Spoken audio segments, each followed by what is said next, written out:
বন্ধুরা, যে মানুষ আল্লাহর সাথে কথা বলতে জানেন তার কি আর কারোর সাথে কথা বলার প্রয়োজন আছে? নাই।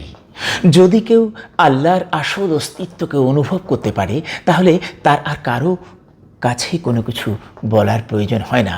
কোনো সমস্যার জন্য মনোরোগ বিশেষজ্ঞের কাছে কিন্তু যাওয়ার প্রয়োজন হয় না, কারণ আল্লাহ সর্বদা আমাদের সাথে আছেন, আমাদের ভেতরেই আছেন। যখনই আমরা সমস্যায় পড়ি বা ভীষণ কষ্টে থাকি তখন আমরা আল্লাহর দিকে যেন ফিরি এবং বলি, হে আল্লাহ, আমি তোমাকে চাই। আমি জানি তুমি আছো এবং আমার কথা তুমি শুনছো। আমাকে তুমি রক্ষা করো, পথ দেখাও, তোমার দিকে টেনে নাও, তোমার রহমতের ছায়ায় আমাকে ঢেকে দাও। হে আল্লাহ, আমাকে সুরক্ষা দাও। আমার ভেতরে তোমার প্রতি অনেক ভালোবাসা আছে, কিন্তু আমি জানি না কিভাবে প্রকাশ করব। আমি অনেক সময় ভুল পথে গিয়েছিলাম, কিন্তু আজ আমি আবার তোমার কাছে ফিরে এসেছি।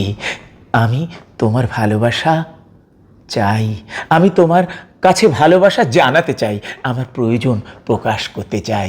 হে আল্লাহ, আমাকে তোমার রহমত আর হিদায়াত দিয়ে ঘিরে রাখো।